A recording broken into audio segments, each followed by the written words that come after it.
The scent of candle wax filled our living room as I struck the match. The small flame danced between my fingers before touching the wick of the sixth, no seventh, candle. I'd lost count, just as I'd lost track of how many times I'd checked my watch in the past hour. Perfect, I whispered to the empty room, stepping back to survey my handiwork. Rose petals created a crimson path from the front door to our dining table, where two crystal glasses stood sentinel beside a bottle of Chateau Margaux, the same vintage we'd shared when I proposed 6 years ago. The label alone had cost more than my first car payment, but tonight demanded extravagance.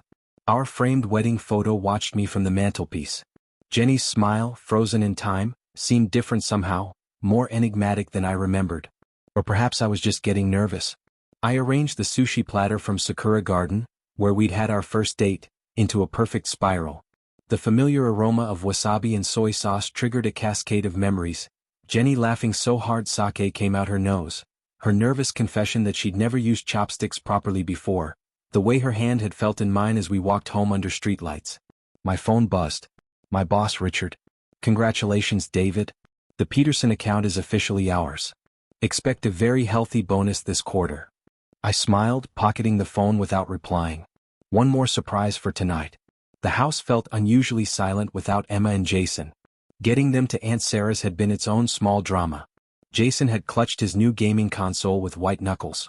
2 nights, buddy. That's it, I'd promised, ruffling his hair. I'll let you stay up an extra hour playing when you get back. The memory of Sarah's cryptic comment lingered uncomfortably. Jenny's not herself lately, she'd said, eyes careful and measuring. Everything okay with you too? I'd brushed it off then. Now, adjusting the photograph of us in Paris beside the candles, the words returned with new weight. 8 o'clock came and went. The ice in the champagne bucket began its slow surrender to room temperature. I sent a text. Dinner's waiting. Special surprise for you. No reply. By 8:30, I'd begun pacing, the electric tension in the air no longer feeling like anticipation but something darker, like the stillness before a storm. I called Caitlin, Jenny's assistant. David? No, she left early today. Around 3. Said she had an important meeting. Seemed in a hurry. 9 o'clock. The sushi sat untouched, the perfect arrangement now looking forlorn. The candles had burned low, dripping white tears onto our best tablecloth. My phone chimed. Jenny. Don't wait up. Spending the night with a celebrity, winky face. My stomach dropped through the floor. I called immediately, but it went straight to voicemail. Her cheerful greeting felt like mockery. Hi, this is Jenny. Leave a message and I'll call you back as soon as I can. I stood in the center of our living room, surrounded by the evidence of my naivete. The rose petals. The candles. The photographs of happier times. All of it now felt like props on an abandoned stage. I tried calling again. Voicemail. Again. Voicemail. My fingers trembled slightly as I typed. What do you mean? Where are you? Call me. No response. I sank into the couch, the bottle of Chateau Margaux still unopened beside me. Something in Jenny's message felt wrong, not just the content but the tone. She'd never used winky faces in texts. And celebrity? What celebrity? As midnight approached, the candles had burned themselves out, leaving only the smell of melted wax hanging in the air. I sat in darkness, my mind assembling a puzzle whose picture I wasn't ready to see. The photograph of us stared back from the mantel, Jenny's smile now seeming less enigmatic and more secretive. A smile that knew something I didn't. I took a deep breath and opened our photo album. Maybe I'd missed something. Maybe there had been signs all along. As I flipped through the pages of our shared history, a terrible clarity began to emerge, like watching storm clouds gather on the horizon, too late to seek shelter. The perfect evening I'd planned now lay in ruins around me, but something else was taking shape in its place. Determination. If Jenny was playing some kind of game, I refused to be merely a pawn in it. I picked up my phone one last time. No messages. No calls. Whatever truth awaited me on the other side of this night, I would face it head-on. I awoke with a stiff neck, still on the couch. Morning light filtered through the blinds, illuminating the remnants of last night's failed romantic evening. The rose petals had wilted. The melted candles stood like tombstones marking something dead. Jenny hadn't come home. I rubbed my eyes and picked up my phone. No new messages. No missed calls. Only her text from last night glowed on the screen. Don't wait up. Spending the night with a celebrity, winky face. My mind, clearer after a few hours of fitful sleep, began to assemble a mental journal of the past 3 months. Like puzzle pieces scattered across a table, each insignificant on its own, they now formed a horrifying picture. The wardrobe changes came first. Jenny had always favored comfortable, practical clothes. Suddenly she was wearing fitted dresses and blouses I'd never seen before. "Just updating my look," she'd said, twirling in front of the mirror. Now I recognized it for what it was. A snake shedding its skin before a new hunt. I remembered walking into the kitchen 6 weeks ago. Jenny had been on her phone, laughing, a melodic, flirtatious laugh I'd never heard her use with me. "Who was that?" I'd asked. "Just a client," she'd replied, her voice shifting octaves, becoming the Jenny I knew again. "Trying to reschedule a meeting." Since when did rescheduling meetings cause that kind of laughter? Then there were the client dinners that had multiplied on her calendar. She'd return home late, smelling of expensive perfume I'd never bought her, slightly disheveled but energized in a way our home life apparently no longer provided. I rose from the couch and paced our living room, memory after memory surfacing like debris after a flood. The receipts I'd found in her purse when looking for car keys, restaurants we'd never visited together. The password on her phone, changed without explanation. Her Instagram posts without her wedding ring. "Forgot to put it back on after my manicure," she'd explained, not meeting my eyes. My neighbor Frank's casual comment echoed in my mind. "Saw your wife downtown yesterday. She looked stunning in that red dress." Red dress? Jenny didn't own a red dress, at least not one I'd ever seen. I walked to our home office and opened our shared laptop. The bank notification from last week still sat in the email inbox. A $500 charge at the Azure Boutique Hotel. Conference accommodation, she'd said. Why hadn't I questioned it? A line from Orwell floated through my mind. He knew that she had betrayed him.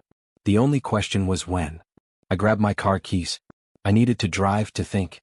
The house, with its lingering scent of extinguished candles and abandoned plans, felt suffocating. The radio played Every Breath You Take as I drove aimlessly through morning traffic. A song I'd once thought romantic now revealed itself as a surveillance anthem. I turned it off. Without conscious intent, I found myself parking outside the Lighthouse, the small seaside cafe where I'd proposed to Jenny. It had closed down last year, windows now boarded up, the once charming exterior faded and peeling. A fitting metaphor. I sat in my car, staring at the abandoned building. 6 years ago, I'd been on one knee there, offering her a future I believed in absolutely. Her tears had seemed genuine. Her yes had seemed certain. What else had I missed? What other signals had I ignored, mistaking her increasing distance for the natural evolution of a marriage with children? The car felt too small suddenly. I stepped out into the crisp morning air, my breath visible in small clouds. Standing in the same spot where we'd celebrated our engagement with champagne and plans, I made a new resolution. I won't be just a pawn in her game. My phone buzzed. A text from my boss. Need you in the office today. Peterson wants to meet the team. Or normal life. It seemed absurd that the world expected me to continue functioning as if nothing had happened, as if my entire personal foundation wasn't crumbling beneath my feet. I typed a quick response. Family emergency. Working remotely today. It wasn't exactly a lie. I got back in my car and headed home with new determination. The fog of shock and disbelief was lifting, replaced by something more focused, more purposeful. If Jenny was living a double life, I needed to understand the full extent of it. Not to win her back. That desire had evaporated somewhere between her cryptic text and my night of revelations, but to protect myself. To protect our children. As I pulled into our driveway, I noticed Jenny's car still absent. Wherever she'd spent the night with her celebrity, she hadn't returned while I was gone. Good. I needed time alone in our house, to search for answers, to find the truth that had been hiding in plain sight all these months.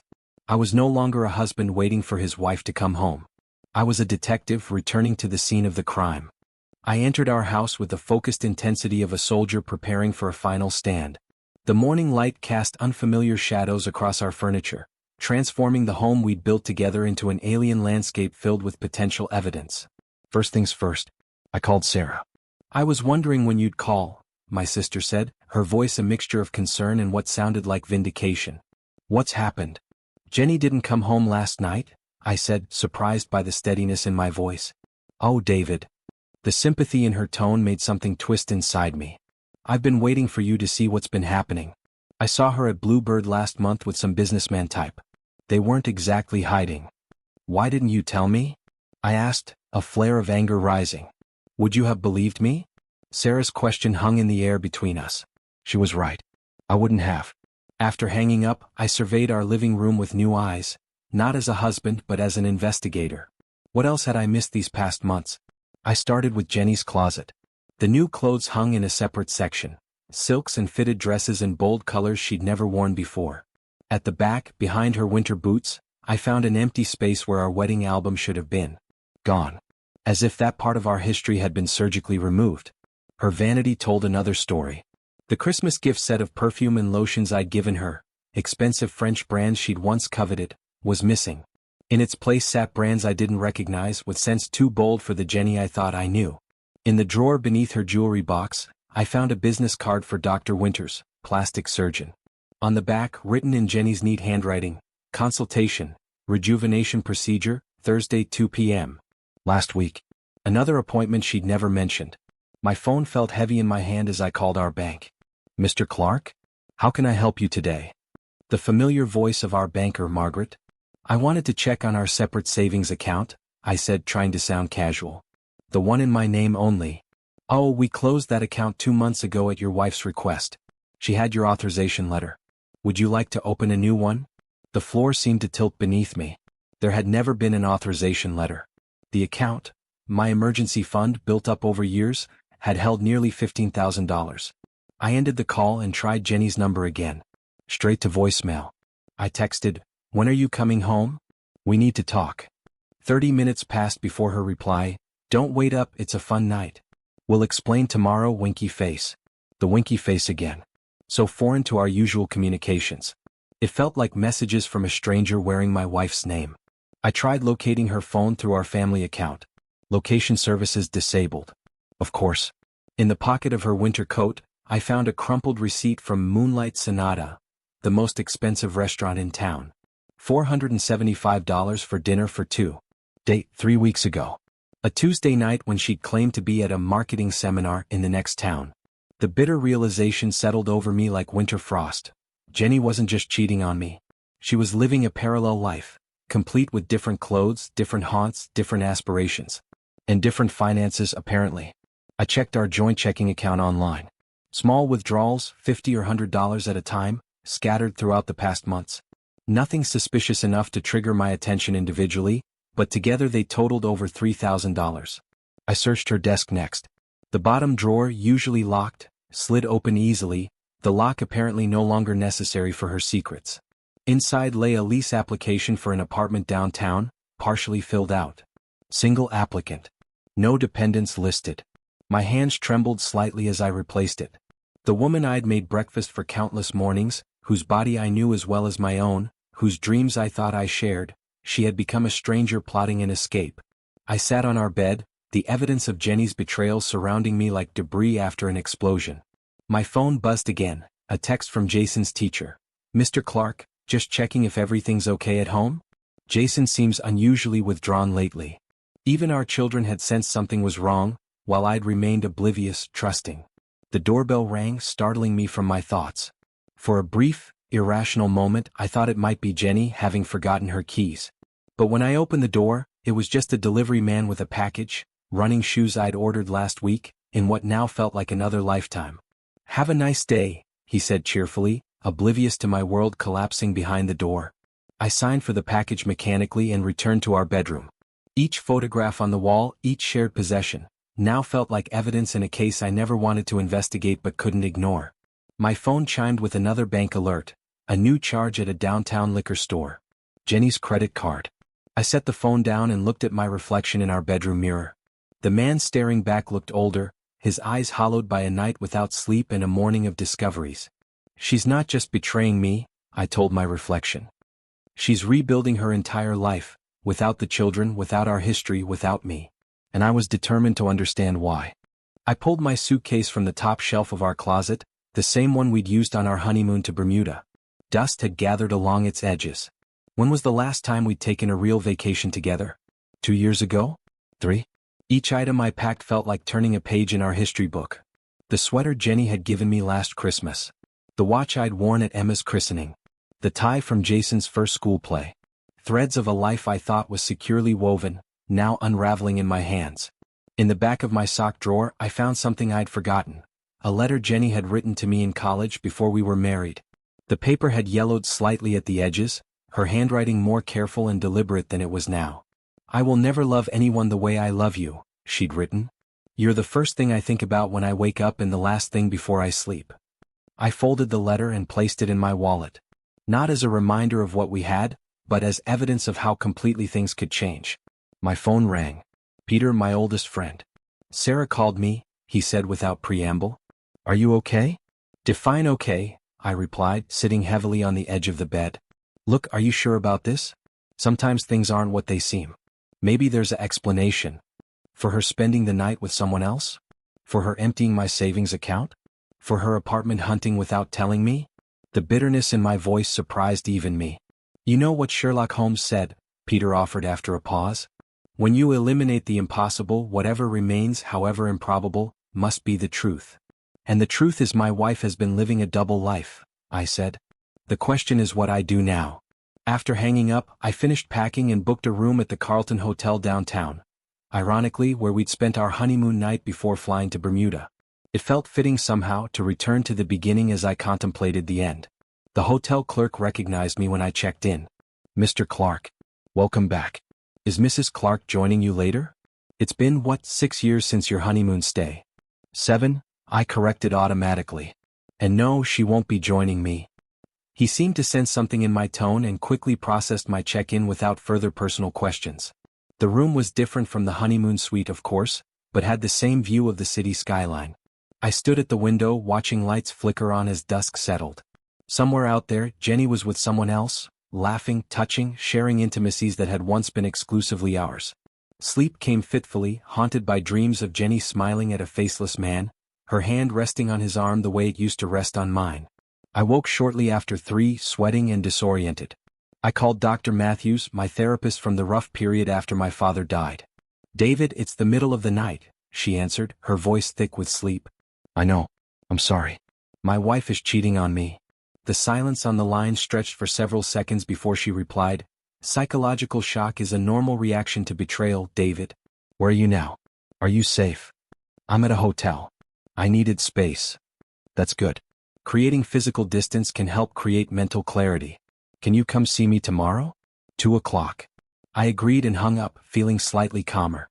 The simple act of making an appointment, of taking a concrete step forward, provided an anchor in the chaos.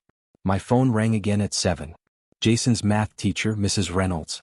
"Mr. Clark, I apologize for calling so early, but I'm concerned about Jason. He's been unusually withdrawn these past weeks. During our discussion about family structures, he became quite upset.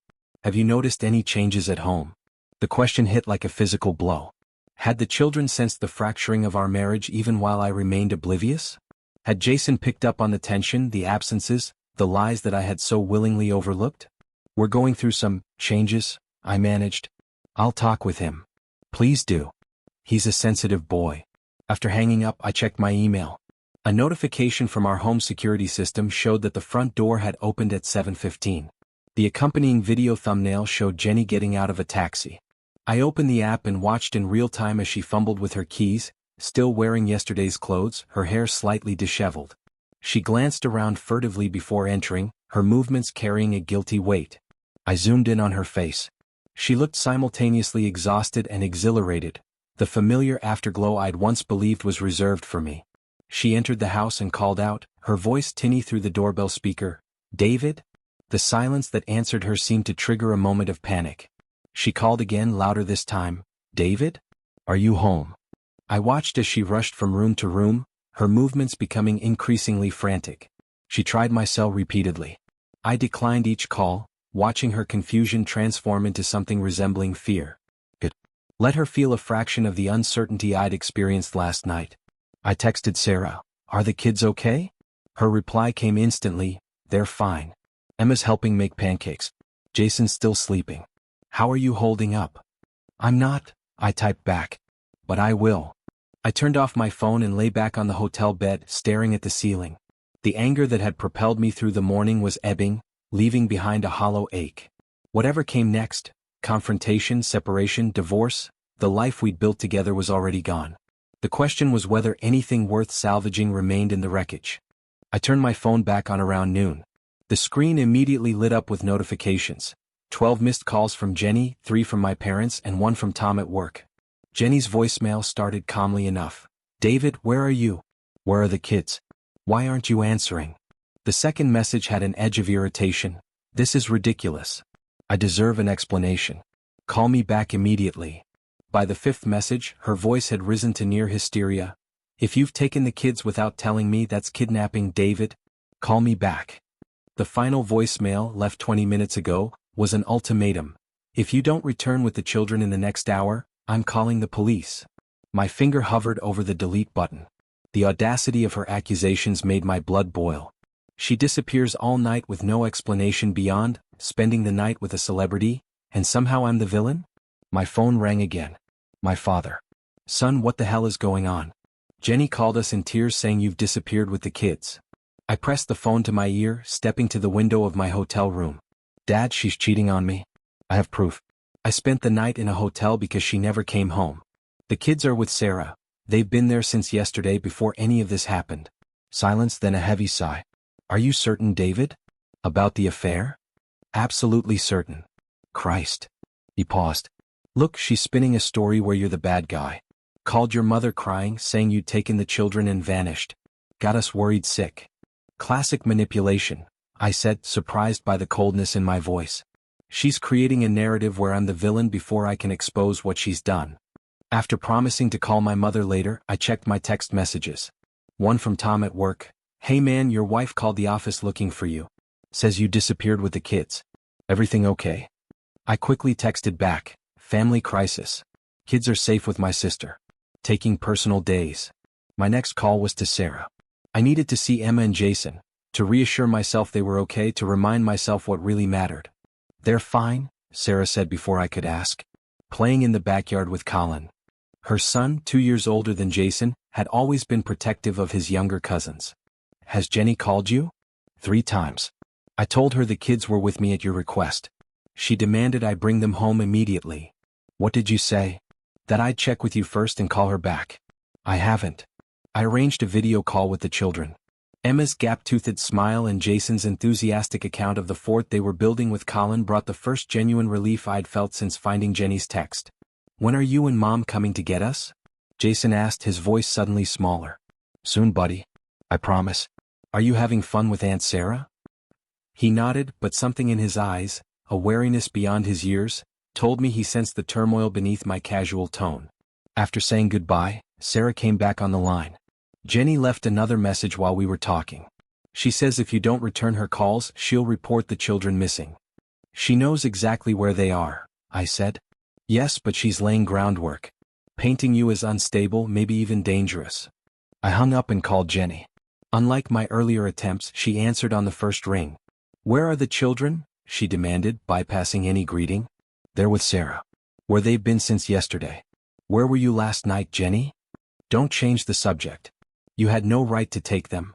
"I didn't take them anywhere. They were already at Sarah's when you decided to spend the night with your celebrity." Her sudden silence confirmed what I already knew. She'd been building a fictional emergency to deflect from her own actions. "I'm coming home," I said. "We need to talk." "About what?" Her voice had lost its accusatory edge, replaced by caution. "About the red dress Frank saw you wearing downtown. About the $500 you spent at the Azure Hotel. About the apartment application in your desk drawer." Another silence, longer this time. I could almost hear her recalculating her strategy. "If you're not home in 30 minutes, she said finally, "don't bother coming home at all." I checked out of the hotel and drove home, rehearsing what I would say. The righteous anger that had carried me through the morning had cooled into something more dangerous: clarity. As I pulled into our driveway, I called Michael, a lawyer friend who had handled my parents' estate planning. "Hypothetically," I began, "if my wife has been emptying our accounts and planning to leave." "Gather evidence," he said immediately. "Bank statements, credit card receipts, anything showing financial infidelity. Don't move out permanently, that can affect custody claims. And David? Don't give her the kids without a court order." I ended the call as I reached our front door. Inside waited the woman I'd once trusted with everything: my heart, my future, my children. Now she was a stranger wearing my wife's face, playing a role in a drama of her own creation. My hand rested on the doorknob. I texted Jenny, "I'm outside. You know where our children are. They're safe. Unlike our marriage." Her reply came instantly, "If you don't come inside to talk this out, don't come back at all." I pushed open the door, stepping into what felt like a negotiation with an adversary rather than a homecoming. The stage was set for our confrontation, and I had no intention of following her script. I stepped into our house with the caution of a man crossing a minefield. The familiar scent of Jenny's favorite candles filled the air, the ones she saved for special occasions or when she wanted something from me. The manipulation had already begun. She appeared in the hallway, perfectly put together despite her supposed hysteria from earlier. Her makeup was flawless, hair styled as if for an important meeting. The contrast between her polished appearance and the frantic voice in her messages couldn't have been more stark. "How dare you terrify me like that?" she began, voice trembling with what anyone else might mistake for genuine fear. "I've been out of my mind with worry." I remained silent, studying her as if seeing her for the first time. In a way I was. The woman before me was a skilled actress, one who had been performing in our marriage for longer than I cared to consider. "Did you hear me?" she demanded, stepping closer. "I nearly called the police." Strange thing to hear from someone who texted, "Don't wait up, spending the night with a celebrity," I replied, keeping my voice calm. Complete with a winky face I've never seen you use before. Her expression flickered, momentary surprise quickly masked by indignation. "You completely misunderstood. It was a girls' night out. My colleague Amanda met that singer from the reality show. Nothing serious." "A girls' night that kept you out until 7 this morning? In the same clothes from yesterday?" She crossed her arms. "We had too much to drink. I stayed at Caitlin's." "You're making something out of nothing." I reached into my jacket pocket and withdrew a printout of her text exchanges with B that I'd found in our shared computer's cache. Her eyes widened as I unfolded it. "You spied on me?" Her strategy shifted instantly. "You violated my privacy? After all these years of trust." Trust. I almost laughed. "Is that what we're calling it now? After all the years I've supported you while you built your career, while I put my own dreams on hold." Her voice rose dramatically, her hands gesturing toward the family photos on our wall. I stood unmoved, like a rock weathering a storm. "Put dreams on hold? Or postpone them until you could build new ones, with someone else? You're being ridiculous." She moved closer, her tone softening. "Remember when I took care of you after your back surgery? When I stayed up 3 nights straight when Emma had pneumonia? Where's your gratitude?" "Gratitude?" I repeated. "Should I be grateful that you spent $500 at the Azure Hotel last month? Or that you dined at the Moonlight Sonata when you were supposedly at a marketing seminar?" Her eyes narrowed slightly. "You've been going through my things. I know about the red dress Frank saw you wearing downtown," I continued steadily. "The one you've never worn at home. I know about the apartment application in your desk drawer." With each revelation, cracks appeared in her composed facade. Like watching a porcelain mask slowly shatter, her expressions shifted from righteous anger to calculating assessment to defensive posturing. "You're making connections that don't exist," she tried, but her voice had lost its conviction. "Stop lying, Jenny. You've been seeing someone. You've been planning an exit strategy. Just have the decency to admit it." She paced across our living room, the same room where I'd waited with candles and roses less than 24 hours ago. When she turned back, her strategy had changed again. "Fine. Yes, I've been seeing someone."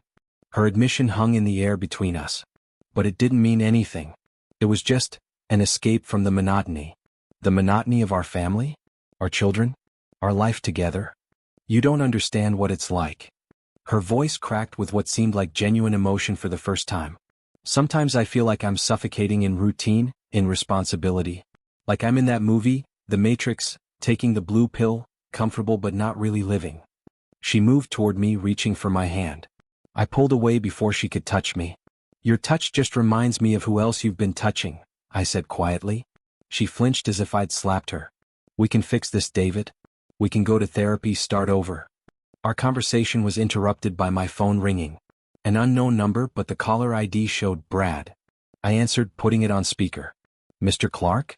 This is Bradley White from Pinnacle Real Estate. I'm following up about the apartment your wife viewed last week. She mentioned a quick divorce settlement and needing immediate occupancy." Jenny lunged for the phone. I held it away, maintaining eye contact with her as the realtor continued, unaware of the bomb he was detonating in our living room.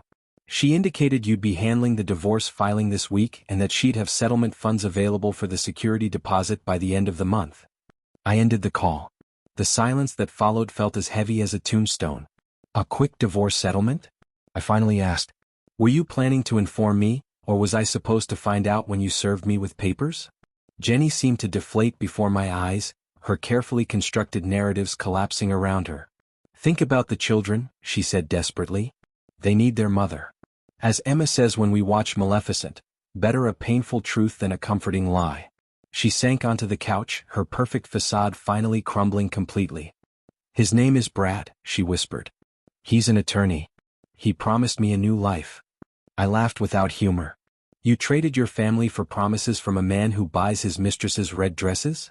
Her eyes met mine, something like realization dawning. He said he'd leave his wife for me, but last week he postponed it again. In that moment, watching my wife come to terms with having become a victim of the same false promises she'd been making to me, I felt no satisfaction, only a bone-deep weariness. Our truths had finally collided, and the wreckage was everywhere. Jenny sat on our couch, her perfect facade shattered by the realtor's revelations. I'd never seen her look so defeated, not even when we lost the baby before Emma, not even when her father died. Something had broken in her, and despite everything, some dormant part of me ached to comfort her. I crushed that impulse immediately. She'd forfeited any right to my comfort. I got lost, she finally said, her voice small. I needed an escape from the routine. From the predictability of our life. So rather than talk to me, you created a secret life? Planned our divorce behind my back. She looked up, eyes suddenly pleading. I was confused. I needed space to figure things out. Space, I repeated. Not an affair with a married attorney. You don't understand what it's like, she insisted, standing to pace the room like a caged animal. Sometimes I feel trapped in this life we've built. Like I'm taking the blue pill in the Matrix, comfortable but not really experiencing life. And Brad offered you the red pill? A more exciting reality? She nodded, a flicker of something like relief crossing her face. Yes, exactly. He made me feel alive again, David. Made me feel like more than just a wife and mother. She moved toward me, reaching for my hand. For the first time in our marriage, her touch repulsed me. I stepped back before her fingers could meet mine.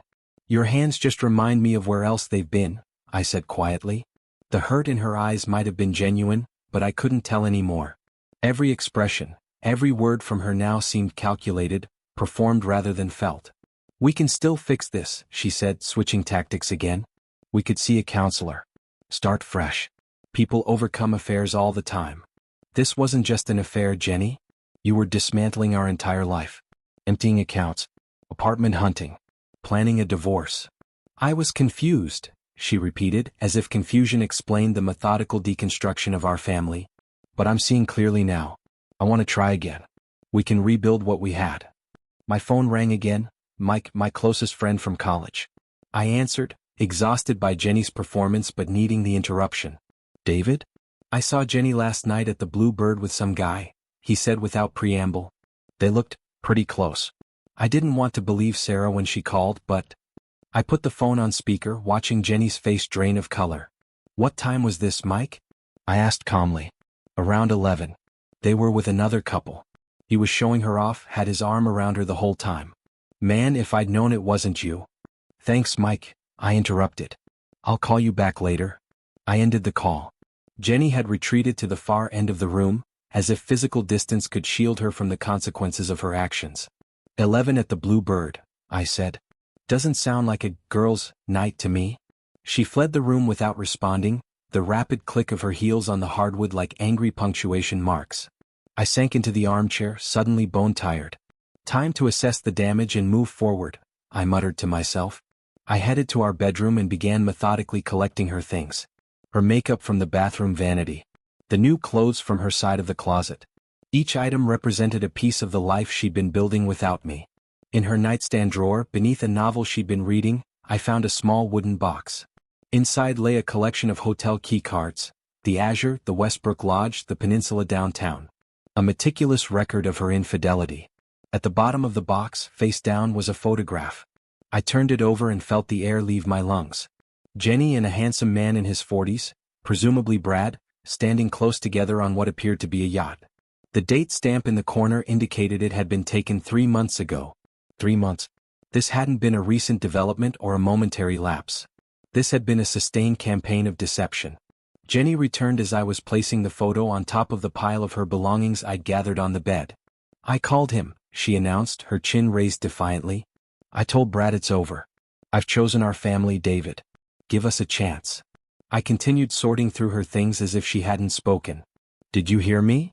She moved closer, her voice rising. "I'm ending it with him. I want us to try again." When I didn't respond, she grabbed a blouse from the pile I'd created, clutching it to her chest like a shield. "You can't just throw me out of my own home." Her voice cracked with genuine panic now. "I have rights too." I retrieved a folder from my desk and handed it to her. Inside was the deed to our house, in my name only. She had insisted we keep it that way, claiming it would be easier for taxes. Now I understood she'd never wanted to be legally tied to our home. "This is my house, Jenny. You made sure of that." Her face contorted with fury. "You bastard. After everything I've sacrificed." Sacrificed. I laughed without humor. "While you were sacrificing, you were planning your exit. Setting up an apartment. Arranging a divorce." I pulled open her desk drawer and retrieved the letter from Brad's law firm. A lease agreement for a downtown luxury apartment, already bearing her signature. "You signed this 2 weeks ago," I noted, handing it to her. "Were you planning to tell me before or after you moved out?" She took the letter, her hands trembling slightly. "It was just a backup plan. In case things didn't work out. With me or with him?" She had no answer for that. In her silence I found my answer. "You wanted to keep both options open," I said, understanding finally dawning. "Me as the safety net, him as the exciting future. Having your cake and eating it too." She looked away, unable to meet my eyes. I didn't know what I wanted. As the poet said, you can't stand forever at the crossroads. You chose your path when you started dismantling our life together. The truth hung between us, inescapable and final. My phone rang, shattering the heavy silence between Jenny and me. "Mike again." "I'm sorry to interrupt," he said when I answered, "but there's something else you should know." I put the call on speaker, watching Jenny's face. Whatever color had returned to her cheeks drained away again. "I'm still at the Bluebird having lunch," Mike continued. "That guy Jenny was with last night just walked in with some friends. They're talking about her, David. He's bragging about her." Jenny's eyes widened in alarm. She shook her head frantically, mouthing "no," as if Mike could see her desperation. "What's he saying?" I asked, my voice calm despite the storm churning inside me. "How he's got this married woman wrapped around his finger. How she's ready to leave her husband." Mike's voice dropped lower. "He's showing them pictures, man. On his phone. Private pictures." Jenny bolted from the room, the sound of her retching from the bathroom punctuating Mike's revelations. "Thanks," I said quietly. "I'll call you later." I ended the call and walked to the bathroom doorway. Jenny knelt on the tile floor, her perfect makeup streaked with tears, her body convulsing with dry heaves. I felt nothing, no satisfaction, no pity. Just a profound emptiness where my love for her had once lived. "Time to assess the damage and move forward," I said, more to myself than to her. I returned to the bedroom and continued gathering her things, working methodically through her closet and dresser. I was boxing up her winter clothes when Jenny returned, pale and shaken but composed. "I'm calling him again," she announced, her voice hoarse. "This time I'm really ending it." "Do whatever you want," I replied without looking up. "It changes nothing between us." She retreated to the guest room, her hushed, angry voice occasionally rising enough for me to catch fragments. "How could you? And you promised, and finally, it's over." When she returned, her eyes were red but dry. A new determination had settled over her features. "I told him we're done," she said. "I've made my choice. Our family comes first." I continued packing as if she hadn't spoken. "David, please." She approached me, hands outstretched. "People make mistakes. Terrible mistakes. But we have history. We have children." The mention of Emma and Jason finally broke through my emotional detachment. "Yes, we do," I said, turning to face her fully. "Children who deserve better than what you've done to this family." "I know." She nodded eagerly, sensing an opening. "And I'll spend the rest of my life making it up to them, to all of you. There is no us anymore, Jenny." I gestured to the boxes I'd packed. "This marriage ended when you started building your exit strategy.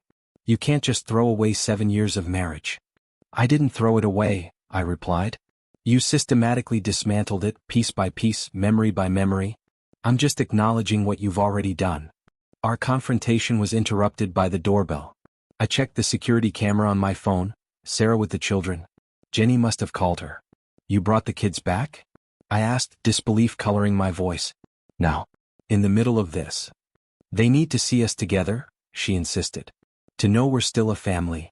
I headed downstairs, Jenny following close behind. When I opened the door, Emma and Jason rushed toward their mother, wrapping their arms around her legs as she knelt to embrace them. I missed you both so much, Jenny said, her tears now flowing freely. For once they seemed genuine. Sarah pulled me aside while Jenny ushered the children into the kitchen. She called begging me to bring them. Said you two were working things out. Are you? I shook my head. She's creating a scene using the kids as props. Making it harder for me to ask her to leave. Sarah squeezed my arm. Be careful, David. She's desperate and desperate people are dangerous. After Sarah left, I joined my family in the kitchen. Jenny had transformed into Supermom, preparing the children's favorite snacks, asking about their time with Aunt Sarah, creating a veneer of normalcy that felt obscene given the circumstances. Jason, always the more perceptive of our children, looked at me with troubled eyes. Dad, why are Mom's things in boxes in the hallway? Are we moving? The room fell silent. Emma stopped arranging her apple slices into a smiley face and looked up, waiting for my answer. We need to talk about some changes, I began carefully. After dinner, Jenny interrupted firmly. Let's have a nice family meal first. Dinner was excruciating, a theatrical performance where we all played roles that no longer fit. Jenny chatted about school projects and upcoming sports events as if our world wasn't imploding. I managed monosyllabic responses while the children, sensing the tension, grew increasingly subdued. Emma, picking at her pasta, suddenly pointed to Jenny's hand. Mommy, where's your ring? Did you lose it? Jenny's fork clattered against her plate. Her wedding ring, the one she'd been forgetting to wear in her Instagram posts, was conspicuously absent. I took it off to do dishes, she lied smoothly, though she hadn't done dishes in days. Emma nodded, accepting the explanation that Jason, judging by his skeptical expression, clearly didn't. After dinner, once the kitchen was cleaned, I gestured for Jenny to join me in the living room. The children followed, instinctively understanding that something important was about to happen. Sit down, guys, I said gently. Mom and I need to talk to you about something. Jenny shot me a panicked look, but I held firm. The time for performances and postponements was over. Our children deserved the truth, or at least as much of it as they could understand. Our children sat side by side on the couch, small faces solemn as they sensed the gravity of the moment. Emma leaned slightly against her older brother, who had unconsciously positioned himself as her protector. The sight squeezed my heart. We have something important to tell you, I began, choosing my words carefully. Jenny interrupted, her voice honey-sweet. What Daddy means is that we're going through some grown-up problems right now. I shot her a warning glance. Yes, and these problems mean we need to make some changes. What kind of changes? Jason asked, his eyes darting between us with the wariness of a child who has already guessed the answer. I took a deep breath. Sometimes adults realize they can't live together anymore. Mom and I have decided. We're taking some time to figure things out, Jenny cut in again, reaching for my hand in a calculated display of unity. I pulled away. Mom will be staying with Aunt Sarah for a while, I continued firmly. No. Jenny's voice rose sharply. That's not what we discussed. We haven't discussed anything yet, I replied calmly. But we will. Emma's lower lip trembled. Are you getting a divorce? Like Sophie's parents? The question hit me like a physical blow. I hadn't expected them to jump to that conclusion so quickly, but of course they would know about divorce. Their friends' parents split up. They watched movies, heard conversations. Absolutely not, Jenny said before I could respond. Mommy and Daddy still love each other very much. I couldn't let her lie persist. We don't know what's going to happen yet, I said gently. But whatever happens, we both still love you two more than anything in the world. Jason's face had hardened into an expression no 10-year-old should wear. You promised, he said, his voice thick with accusation. You both promised to stay together forever. Sometimes promises get broken, I admitted. Not because people want to break them, but because things change. Is this like with Sophie? Emma asked quietly, when her daddy found a new mommy? The innocent question landed like a grenade in the room. Jenny paled visibly. What do you mean, sweetie?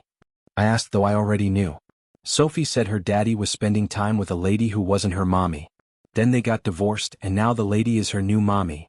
Emma's explanation was matter-of-fact, devastating in its simplicity. I realized then that our children had likely been preparing for this conversation longer than I had, picking up signals we thought we'd hidden, processing them through the lens of their friends' experiences. It's complicated, Emma, Jenny said, her voice strained. Adult relationships are very complicated. But we want you both to know, I added, meeting each child's eyes in turn, that none of this is your fault. And we'll make sure you're taken care of no matter what. Will we have to move? Jason asked. No, I assured him. You'll stay here with me in this house. With visits to Mommy, Jenny added quickly. Lots of time together just like always. This was news to me. We'd made no custody arrangements, but I let it pass for the children's sake. The most important thing, I emphasized, is that even though Mom and I won't be living together, we're still your parents. That will never change.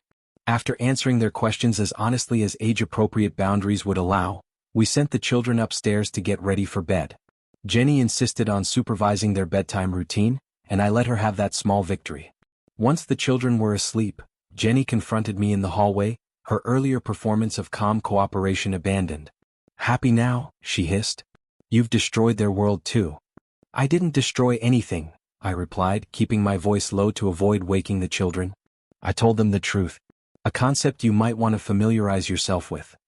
Her face contorted with fury. You had no right to tell them I'm moving out. We haven't discussed custody or living arrangements. There's nothing to discuss. This is my house. The children stay with me. I'm their mother. Yes, the mother who was planning to leave them behind while you started your new life with Brad. The truth of my words seemed to physically impact her. She staggered slightly, leaning against the wall. That's not fair, she whispered. I was confused. I made mistakes. Mistakes. I echoed. A mistake is forgetting an anniversary or burning dinner. What you did was methodical betrayal. She changed tactics, her voice softening. Give me 1 month, David. 1 month living here together to prove I can change. For the children's sake. A month won't erase years of lies. And Brad's still waiting for you, isn't he? Her silence was confirmation enough. I'll sleep in the guest room tonight, she finally said. We can talk more tomorrow when we're both calmer. There's nothing more to say. Call Sarah in the morning. She's expecting you. Jenny's eyes widened. You already arranged for me to stay with her? Before we even had this conversation? Sarah offered, I replied. She knows everything, Jenny. Everyone does now. The fight seemed to drain out of her at once. Without another word, she retreated to the guest room, closing the door with a quiet finality that spoke volumes. I checked on the children before heading to my own room. They were both asleep, Emma clutching her favorite stuffed unicorn, Jason with a book still open beside him. Looking at their peaceful faces, I made a silent promise. Whatever happened next, whatever storms lay ahead, I would be their constant. The father they could always count on, even as their concept of family was rewritten before their eyes. The first page of our new story had been turned, painful as it was. The next chapters remained unwritten. 2 weeks passed like a slow-motion film reel. Each day brought new challenges, new routines, new realities to face. The initial shock had worn off, leaving in its wake a strange sort of clarity, painful but necessary, like antiseptic on an open wound. I created new rituals with the children. Tuesday became Dad's Taco Tuesday, complete with homemade guacamole and build-your-own toppings. Fridays transformed into Fantastic Fridays, where we took turns choosing a family activity, board games, backyard camping, or movie marathons with popcorn mountains. Small anchors in turbulent waters. Last night had been Jenny's first overnight with the children. I'd barely slept, checking my phone hourly for messages, imagining scenarios where she'd disappear with them. My attorney had assured me such fears were normal but unfounded. Jenny had too much to lose by attempting anything so reckless. Still, I hadn't relaxed until Emma's FaceTime call at bedtime, her gap-toothed smile confirming all was well. We're making cookies, she'd announced proudly. But Mommy burned the first batch. Her new apartment doesn't have a good oven. New apartment. Not the luxury downtown one Brad had arranged, that lease had mysteriously vanished from consideration, but a modest 2-bedroom nearby that would allow the children to remain in their school district. My meeting with the custody attorney had been sobering. She recommended joint custody with primary physical residence with me, Our arrangement Jenny had initially fought but eventually accepted after her own lawyer likely explained the alternatives. Consistency and stability, my attorney had emphasized. The courts favor the parent who provides those, especially when evidence of infidelity exists. Evidence.